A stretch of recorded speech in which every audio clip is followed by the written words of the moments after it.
ጤና ይስጥልን። እንዴት ናችሁ? በድጋሚ ተገናኝተናል። በዛሬ ቆይታችን የፖፕ ንጉስ ማይክል ጆሴፍ ጃክሰንን የሚመለከት አስገራሚ ታሪክ ይዤላችሁ መጥቻለሁ።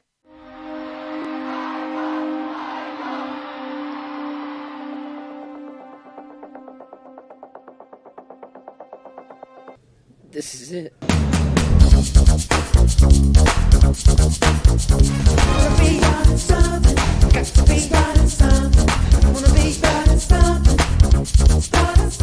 ስለ ማይክል ጃክሰን አሟሟት በጣም ብዙ ተብሏል። አንዳንዶች በሰው ስለመገደሉ ደጋግመው ያወራሉ። የሞቱ ትክክለኛ ምክንያት ግን ምን ነበር? ማይክል እውነት በሰው እጅ ነው የተገደለው ወይስ ሌላ ምስጢር ነበረው? ዛሬ ከፖፑ ንጉስ ማይክል ጃክሰን አሟሟት ጀርባ ያለውን ትክክለኛ እውነት እነግራችኋለሁ።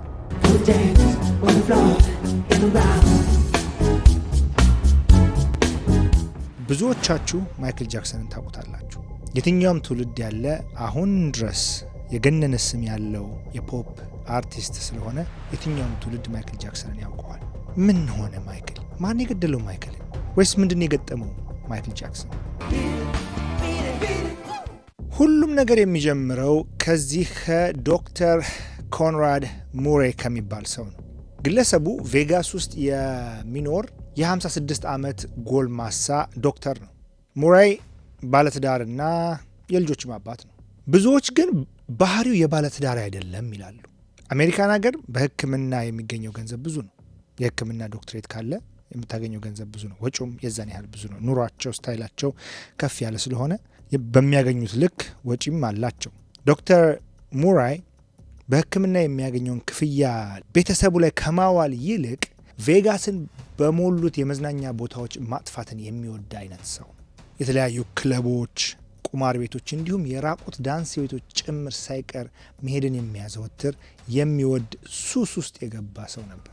ዶክተር ሙሬይ ገንዘቡን የሚበትንበት ዋነኛ ዓላማው ባለሀብት መሆኑ እንዲታወቅለት ነው። ይሄ ደግሞ ባለሀብት መሆኑ ከታወቀለት በተለይ በቬጋስ አካባቢ ቆንጆ ቆንጆ ሴቶችን ወደ እሱ ለመሳብ እንዲጠቅመው የሚያደርግ መንገድ ነበር።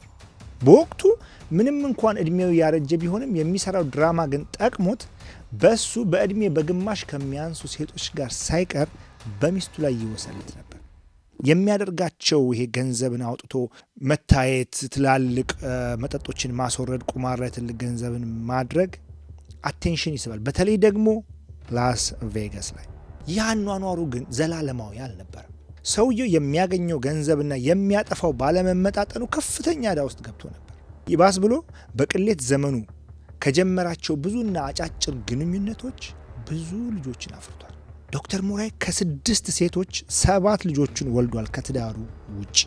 ከነዚህ ሴቶች ከወለዳቸው ልጆች መካከል አንዳቸውንም ቢሆን ኃላፊነት ወስዶ አብሮ ለመኖር ወይም ደግሞ ልጆቹን በርቀትም ቢሆን ለማሳደግ ፍላጎት አልነበረው። እናም ይህ በመሆኑ ምክንያት 6ቱም ሴቶች በተናጠል በየፊናቸው ክስ ይመሰርቱበታል። ልጅ ወልዶ ለማሳደግ ከባድ ወንጀል ነው አሜሪካ ውስጥ። ኢትዮጵያም እንደዛ መሆን አለበት። እናም እነዚህ ሴቶች በፍርድ ቤት ተከራክረው ለልጆቻቸው በየወሩ ማሳደጊያ ገንዘብ እንዲቆርጥ በፍርድ ቤት ያሳዝዙታል። ዶክተር ሙሬይ በተመሳሳይ ጊዜ በየወሩ ለዚህ ሁሉ ልጆች ገንዘብ መክፈል ቀላል አልሆነለትም። እዚህ ሀገር ገንዘብ ለማስቆረጥ ገቢያችሁን ፍርድ ቤቱ ካየ በኋላ በዛ ልክ ነው በወር ምን ያህል መቁረጥ እንዳለባችሁ የሚነግራችሁ። እያንዳንዱ ሴት፣ እያንዳንዱ ልጅ ወልዶ የካዳቸው ወይም ተቆራጭ ያላደረገላቸው ሴቶች በተናጠል ስለሆነ ለእያንዳንዱ የሚፈረደው አንዱ የአንዱን ያማከለ ወይም ከግምት ውስጥ ያስገባ አይደለም። እናም በዚህም ምክንያት የልጆቹ እናቶች ደጋግመው ክስ መስርተውበታል። መክፈል ባለመቻሉ ደግሞ ደጋግመው ከሰውት ነበር። እናም የፍርድ ቤቱ ውዝግቡ ሲጣራ ሰውየው በአጠቃላይ 700,000 የአሜሪካን ዶላር ዕዳ ውስጥ ተዘፍቆ ነበር። 700,000 የአሜሪካን ዶላር ለ1 ሚሊዮን ዶላር 300,000 የጎደለው ይህ ዕዳ ለልጆቹ እናቶች መክፈል ያለበት ብቻ ዕዳ ነው። ሌላ ዕዳ ሳይጨምር ነው። የቤት ሞርጌጅ አለበት። በትዳር ከያዛት ሴት ጋር የሚኖርበት ቤት በየወሩ የሚከፍለው ሞርጌጅ አለበት። የባንክ ብድሮችና ክሬዲት ካርዶች ዕዳም እዛው ላይ ይጨመራል። ይህ ሁሉ በጣም ያስጨንቀዋል። በጣም ግራ ይገባዋል። የሚኖርበትን ቅንጡ ቤት እንኳን ሸጦ ወይም አስይዞ እንዳይከፍል ቤቱ ኦልሬዲ በዕዳ የተያዘ ነው። እንደነገርኳችሁ በሞርጌጅ ዕዳ የተያዘ ነው። በባሌም በቦሌም ብሎ ገንዘብ ወደሱ መምጣት አለበት። በዚህ ጭንቅ ውስጥ እያለ ነው እውቁ ድምፃዊ የፖፕ ንጉሥ ማይክል ጃክሰን የደወለለት። አሳዛኝ አጋጣሚ ነው። እዚህ ጋር ልብ እንድትሉልኝ የምፈልገው ማይክል በዚህ ወቅት ይኖር የነበረው ኑሮ የስሙን ያህል የገነነ አልነበረም። ይህንን ልብ ማለት ያስፈልጋል።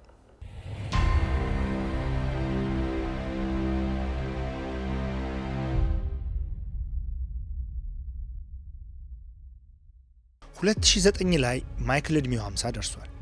የጤና ሁኔታም አልፎ አልፎ ህመም ያጠቃው ነበር። ከሁሉም በላይ ግን ከባድ የሚባል ዕዳ ውስጥ መግባቱ ጭንቀት ውስጥ ከቶታል። የማይክልን ዕዳ ከዶክተር ሙሬ ዕዳ ጋር ፈጽሞ እንዳታነጻጽሩት። በወቅቱ ማይክል $500 ሚሊዮን ዕዳ ነበረበት። ፋይናንሻል ታይምስ እንደዘገበው ግማሽ ቢሊዮን ዶላር ዕዳ እንዳለበት ወይም እንደነበረበት ማይክል ቢነገር ማን ያምናል? ብቻ ምን አለፋችሁ የፖፑ ንጉሥ እየተባለ የሚሞካሸው ያ አድናቂዎቹ ሲያዩት ራሳቸውን ስተው የሚወድቁለት ያ ሁሉ የሚሆኑለት ሰው የህይወት ምስቅልቅል ውስጥ ገብቶ ነፍሱ መጨነቅ ጀምራለች።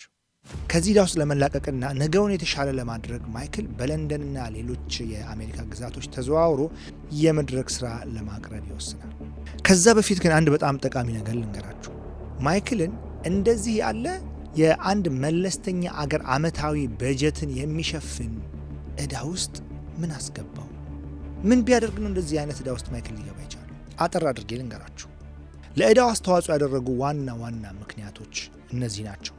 ከ1985 እስከ 1995 በነበረው የፈረንጆች አቆጣጠር ማለት ነው። በ1985 እስከ 1995 በነበሩት 10 ዓመታት ማይክል ስሙ እጅግ የገነነበት ዘመን ነበር። በእነዚህ ዓመታት ከፍተኛ ውጪ ያወጣባቸው ጊዜያትም ተብለው ተመዝግበዋል። የማይክል ጃክሰን እውቅና የነበረው እንግዲህ 10 ተከታታይ ዓመታት ነው ብያቸዋለሁ። ወጪው ግን ከዛም በኋላ የቀጠለ ነበር። በአመት እስከ $50 ሚሊዮን ይደርስ ነበር።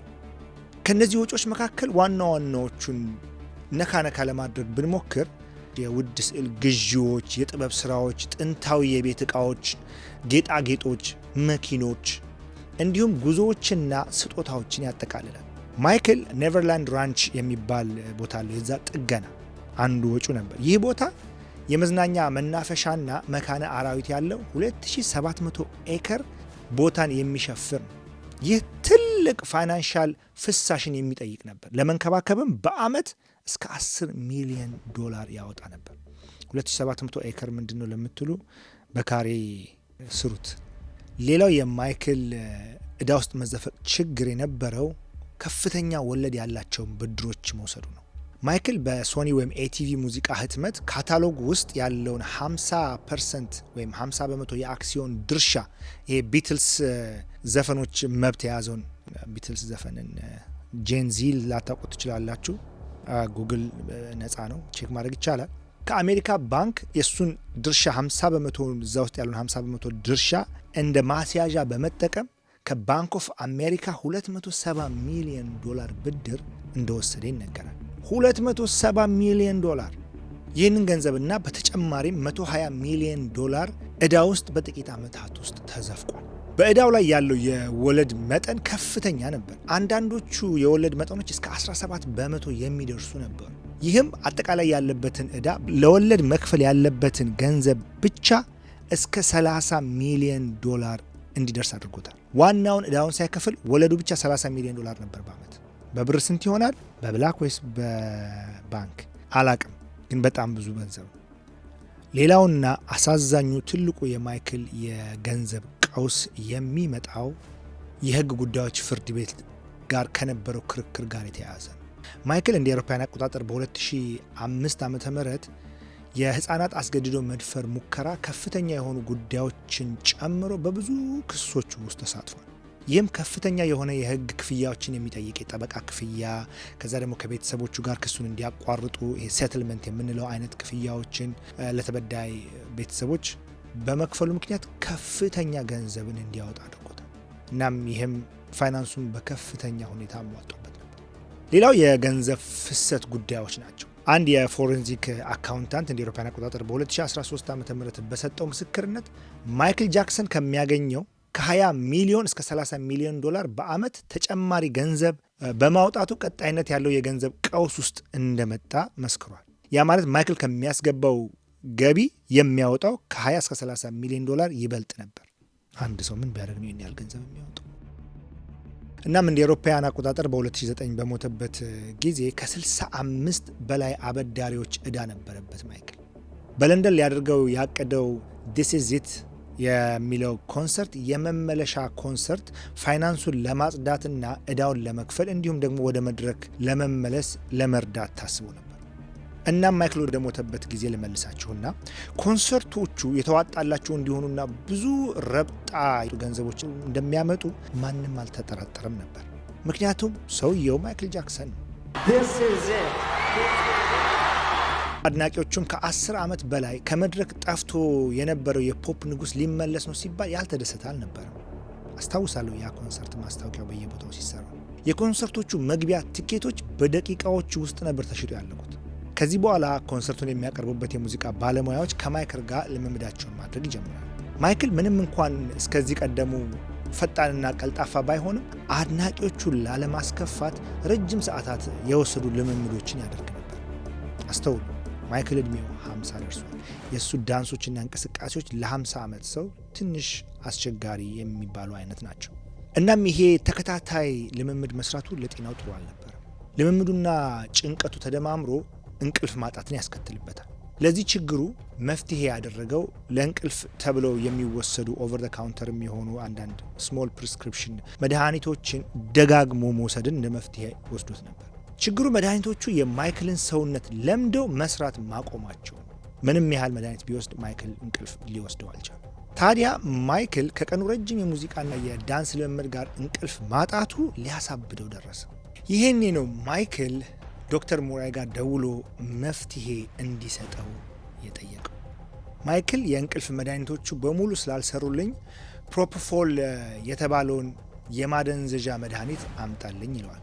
መድኃኒቱን አጣሚ ከጠራሁት ይቅርታ አድርጉልኝ የሕክምና ባለሙያዎች። አብዛኞቹ በሕክምና ውስጥ ያሉ ሰዎች ይህ መድኃኒት ለምን እንደሚሰጥ ጠንቅቀው ያውቃሉ። እና ማይክልም ምን ይለዋል? ይህንን የሚያደርግ ከሆነ አሜሪካንን እየዞረ እንዲሁም በእንግሊዝ ሀገር ለንደን ውስጥ እየዞረ በሚያደርጋቸው ኮንሰርቶች ውስጥ የግል ዶክተሩ አድርጎ እንደሚቀጥረው ቃል ይገባለታል። ምን አይነት አጋጣሚ ነው! የገንዘብ ቀውስ ውስጥ ላለ ሰው እንደዚህ አይነት ስራ ያውም ከማይክል ጃክሰን ሲመጣ። ዝናና ስም የሚወደው ዶክተር ሙራይ የማይክልን ወደ ህይወቱ መምጣት እንደ ተአምር ነበር ያየው። በተለይ የሚከፈለው ገንዘብ ከፍተኛ መሆኑ ከገባበት ዕዳ እንደሚያወጣው ተስፋ አድርጎ ነበር። ችግሩ እዚህ ጋር ነው። ማይክል ከነበረበት ጭንቀት አንጻር ለእንቅልፍ የተጠየቀው መድኃኒት ከሆስፒታል ውጪ ፈጽሞ የትም ቦታ የማይወሰድ መወሰድም የሌለበት መድኃኒት ነው።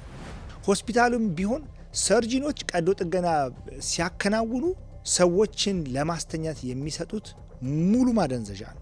ማደንዘዣው ትልቁ ችግሩ የአተነፋፈስ ስርዓትን ማዛባትና ባስ ሲል ደግሞ የልብ ምትንም የማቆም አቅም አለው ይላሉ የሕክምና ባለሙያዎች። ይህ ችግር የገጠመው ሰው ደግሞ እስከ ወዲያኛው የማሸለብ እድሉ በጣም ከፍተኛ ነው። ስለዚህ የጤና ባለሙያዎች ታካሚዎቻቸውን ማደንዘዣ ሰጥተው ቀዶ ጥገና ሲያደርጉ የልብ ምታቸውንና አተነፋፈሳቸውን በጥንቃቄ በማሽን እየተከታተሉ ነው። እንግዲህ እንቅልፍን የተጠማው ማይክል ይህንን መድኃኒት ነው ካልወሰድኩ ብሎ ዶክተር ሙራይን የሚጠይቀው። በወቅቱ ዶክተር ሙራይ ማድረግ የነበረበት የሕክምና ሙያ ስነ ምግባር እንደሚያስገድደው መድኃኒቱ ጤናን የሚጎዳ በመሆኑ አልሰጥህም ማለት ሲገባው፣ እሱ ግን ለገንዘብ ሲል ተቃራኒ አደረገ። ዶክተሩ መድኃኒቱን ለማይክል የሰጠው አንድ ጊዜ ወይም 2 ጊዜ ብቻ አልነበረም። ለ2 ወር ሙሉ ያለማቋረጥ በየዕለቱ ማታ ማታ መድኃኒቱን በደም ስሩ ይሰጠው ነበር።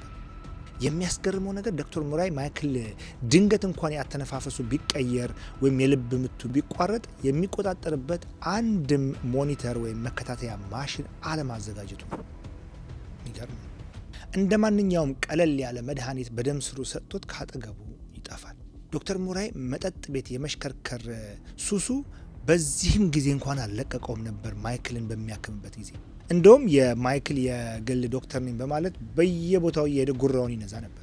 ይህም ደግሞ ብዙ ሴቶች እንዲቀርቡት ያደርገው ነበር። ማይክል በተቃራኒው በሚሰጠው መድኃኒት ምክንያት ሙሉ በሙሉ ራሱን እየሳተ በየቀኑ ከነፍሱ ጋር እየታገለ ይኖራል። በመሃል መድኃኒቱ ትንፋሽ እንኳን ቢያሳጥረው ኦክሲጅን የሚያደርግለት የጤና ባለሙያ እንኳን አጠግቧል ነበር። በዚህ ሁኔታ ለ2 ወራት ካለፉ በኋላ በአንድ የተረገመ ዕለት አስደንጋጭ ሁኔታ ይከሰታል።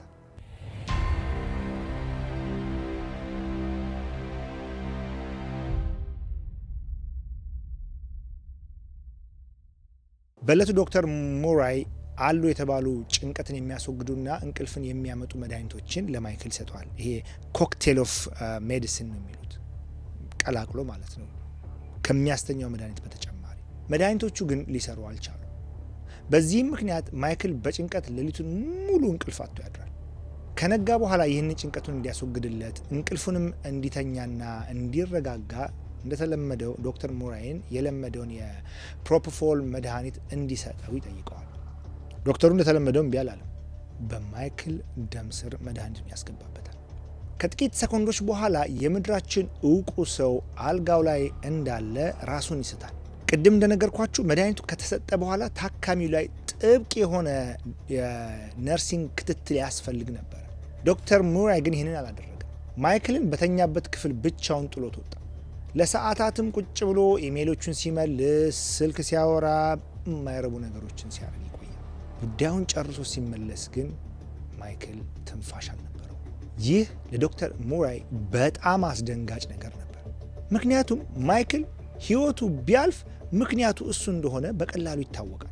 እናም ዶክተሩ ይህንን እንዳወቀ መጀመሪያ ያደረገው የማይክልን ሕይወት ለማትረፍ አምቡላንስ መጥራት ወይም ሆስፒታል ጋር መደወል አልነበር። ራሱ ደረቱን በመግፋት አየር ለመስጠት በመሞከር ሲፒአር ሊያደርገው ሞከረ። ይህ ግን ምንም አይነት ለውጥ አላመጣም። ጤነኛ አእምሮ ያለው ሰው እንደነገርኳችሁ በአፋጣኝ 911 ደውሎ አምቡላንስ እንዲመጣለት ያዝ ነበር። ዶክተር ሙራይ ግን ይህንን አላደረገም። በ911 ፈንታ የማይክልን የግል ጠባቂዎች ነበር ወደ ውስጥ እንዲመጡ የደወለላቸው። ከጠባቂዎቹ መሃል አንዱን ደውሎ እንዲመጣ ይነግረዋል። እናም የተፈጠረውን ነገር በደንብ አድርጎ ያስረዳዋል። ወዲያውም ማይክልን ሊጠቀማቸው የነበሩትን መድኃኒቶች በሙሉ ከአካባቢው ላይ ማጥፋት ይጀምራሉ። ምክንያቱም እሱ እየሰጠው ስለነበረ ራሱን ከወንጀል ለማጽዳት። ይህንን ሲያደርጉም በግምት ከ25 እስከ 80 ደቂቃ ወስዶባቸው እንደነበር ነው የሚነገረው። እንግዲህ አስተውሉ፣ አስቸኳይ የሕክምና እርዳታ የሚያስፈልገው ሰው ሞቶ አልጋ ላይ ትንፋሹ ቆሞ እያለ እነሱ ከወንጀል ነፃ የሚያደርጋቸውን ስራ ወይም ደግሞ እማኝ የሚሆኑ ነገሮችን ማጥፋት ላይ ነበር የተሰማሩት። መረጃ ማሸሽ ላይ ተሰማርተው ነበር። ምክንያታቸው ደግሞ ማይክል ሆስፒታል ሄዶ ህይወቱ ባይተርፍ ፖሊስ በምርመራ ዘብጥያ የሚያወርዳቸው እነሱን እንደሆነ ያውቁ ነበር። ቤቱን ከመድኃኒቶች በሙሉ ካጸዱ በኋላ ዶክተር ሙራይ 911 ደውሎ እርዳታ ይጠይቃል። አምቡላንሱ ማይክል ጋር ሲደርስ ሁሉም ነገር አልቆ የማይክልን ህይወት ለማትረፍ እጅግ በጣም ረፍዶ ነበር። Medic 33, what is your emergency? Yes, sir. I need an ambulance as soon as possible, sir. Sir, we have a gentleman here that needs help and he's not breathing. የማይክል ሞት ዓለምን ያስደነገጠ ብዙዎችንም በጣም ያሳዘነ ነበር።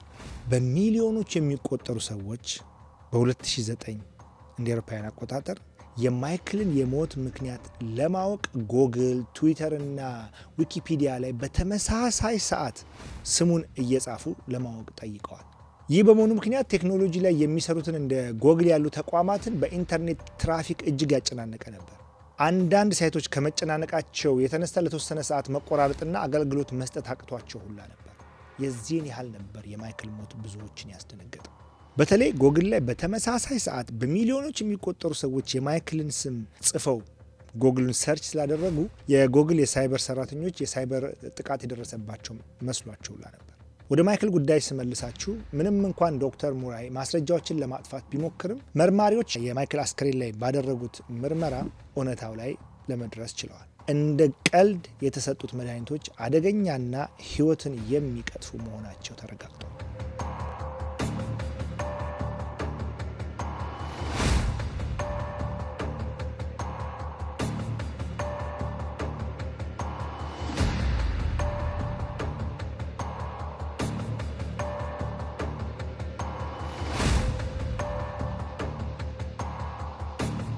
ዶክተር ሙራይ ፍርድ ቤት ገብቶ ቆሞ ሲከራከር በማይክል ሞት እጁ እንደሌለበት ክዶ ተከራክሯል። ፍርድ ቤቱ ግን የቀረቡበትን ማስረጃዎች መነሻ በማድረግ ጥፋተኛ ብሎት ነበር። በቸልተኝነት የሰው ሕይወት ወይም የሰው ነፍስ በማጥፋት ወንጀል 4 ዓመት በእስር እንዲቆይ ወስኖበታል። ፍርዱ ለብዙዎች በጣም አስደንጋጭ ነበር። ምክንያቱም ለአንድ ሰው መሞት ምክንያት የሆነን ግለሰብ ወንጀለኛ እንዴት ነው 4 ዓመት ብቻ የምትፈርዱበት? ይህ ብዙ ጥያቄዎችን ያስነሳ የፍርድ ሂደት ነበር። እስኪ እናንተን ሀሳብ ኮሜንት ላይ ጻፉልኝ። ዶክተር ሙራይ ዛሬ ላይ ከእስር ተለቆ የራሱን ህይወት እየኖረ ይገኛል። የሚገርማችሁ ማይክልን የሚመለከት መጽሐፍ ዲስ ኢዝ ኢት የሚል መጽሐፍ ጽፎ ዛሬም በማይክል ስም እየነገደ ይገኛል። ስለ ማይክል ብዙዎቻችሁ ምን ታስባላችሁ? የማይክልን ሞት ስትሰሙ በምን አይነት ሁኔታ ውስጥ ሆናችሁ ነበር የሰማችሁት? ምን ተሰማችሁ? አስተያየት መስጫ ላይ አስቀምጡልኝ። በቀጣይ ታሪክ እስከምንገናኝ መልካም ጊዜ